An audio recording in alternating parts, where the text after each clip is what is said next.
অসম আৰক্ষীক ধিক্কাৰ আৰু গৰিহণা জনাইছো। যিহেতু একালৰ তেখেতে ছাত্ৰ সন্থাৰ সম্পাদকৰ এটা ইমান গধুৰ পদ লৈ অসমৰ জনসাধাৰণৰ হৈ তেখেতে মাত মাতি আহিছে আৰু জনসাধাৰণৰ ছাত্ৰ ছাত্ৰীৰ বহুত উপকৃত কৰিছে তেখেতে।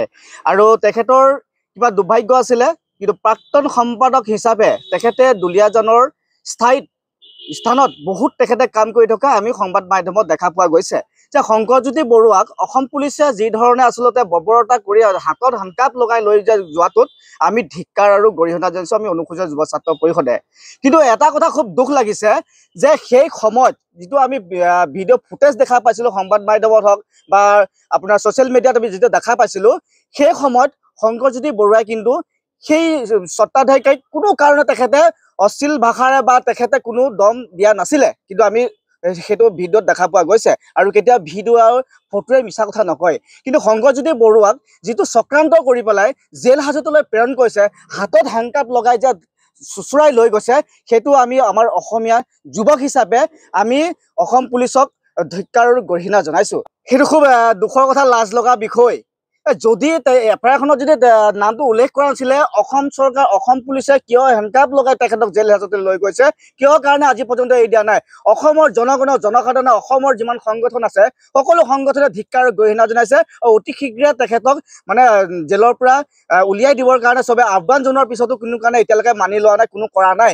কিন্তু আজি দেখা পোৱা গৈছে বীৰ লাচিত খানৰ শৃংখল চলিহা ককাইদেৱে যি ধৰণে জাতিৰ কাৰণে, জাতিৰ প্ৰেমৰ কাৰণে, যি জাতিৰ অসমীয়াৰ অস্তিত্ব ৰক্ষা কৰিবৰ কাৰণে যি তেখেতে চেষ্টা কৰিছে, তেখেতে সেইকাৰণে এজন অসমীয়া যুৱকক যি অত্যাচাৰ কৰিছে, সেই অত্যাচাৰ যে আজি দুলীয়াজান যি বন্ধ তেখেতলোকে ঘোষণা কৰিছিল, সেই বন্ধস্থলীলৈ গৈ থকাৰ অৱস্থাত যি মৰাণৰ যি পুলিচ আৰক্ষীয়ে তেখেতলোকক ধৰি পেলাই যি জেললৈ বা থানাত বহুৱাই থোৱা কথাটো আমি অসমীয়া যুৱক হিচাপে সেই প্ৰশাসন বিষয়াসকলক আমি ধিক্কাৰ আৰু গৰিহণা জনাইছোঁ। আৰু এই বিষয়টো মই এটা কথা ক'ব বিচাৰিছোঁ, আমাৰ মুখ্যমন্ত্ৰী ডাঙৰীয়া জিলাৰ সভাপতি হয়, অনুসূচিত জাতি যুৱ ছাত্ৰ পৰিষদৰ মই গোলাঘাট জিলাৰ ভাৰপ্ৰাপ্ত সভাপতি হিচাপে সৰ্বপ্ৰথমে মই দায়ী অসম আৰক্ষীক জনাইছোঁ।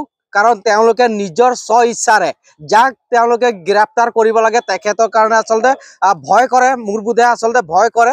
সেইকাৰণে সেই চাহানী বোলা ছোৱালীজনীক আজি তেতিয়ালৈকে এৰেষ্ট নকৰিলে, মানে কৰিছে যদি বহুত লেট হ'ল। কিন্তু যি অনা অসমীয়া ব্যক্তি যি সৎ কথা কয়, আমি যদি সৎ কথা ক'ব যোৱাতে মানে ভুল হ'ল। আৰু তেখেতসকলে আমাৰ জাতীয় যি নেতা তেখেতসকলকে আচলতে নিজৰ ঘৰত মানে আচলতে বাঘ হয় তেনেকুৱা কথা এটা আছে। অসম আৰক্ষীয়ে নিজৰ ল'ৰাকহে গ্ৰেপ্তাৰ কৰিবলৈ সক্ষম হৈছে। হয়, আটাইতকৈ দুখৰ বিষয় সেইটোৱে। চুমি বৰা ওলাই আহোঁতে এনেকুৱা মুচন্দাত আহিছে, একদম ধুনীয়া চশমা পিন্ধি হাত ঘড়ী লগাই এনেকৈ লাগে যে কোনোবা মানে ফুৰিবলৈ যোৱা নিচিনাহে মানে অনুভৱ হৈছে। আৰু এই যি জাতিৰ কাৰণে মাত মতা, আচলতে জাতিৰ কাৰণে মাত মতাটোৱে ভুল হৈছে। জাতিৰ কাৰণে মাত নামাতি ঘৰত শুই থাকিলে চাগে অসম আৰক্ষীয়ে আচলতে ফুলাম গামোচা দিব। আৰু এই যে কৈছে ফ্ৰী মে খানে वाला है, हम लोग फ्री में खाने वाला नहीं है, आप लोग है। ইহঁতৰ ইয়াত দাদাগিৰি নচলিব, ইয়াত অনা অসমীয়াৰ দাদাগিৰি চলিব, এইটো স্পষ্ট কথা। এইটো উজনি অসমে জ্বলিছে নহয়, গোটেই অসম জ্বলিব যদিহে শৃংখল চলিয়া হৰ কুমাৰ গগৈ আৰু আমাৰ প্ৰাক্তন যি আছু নেতা যদি মুকলি কৰি নিদিয়ে গোটেই অসম জ্বলিব।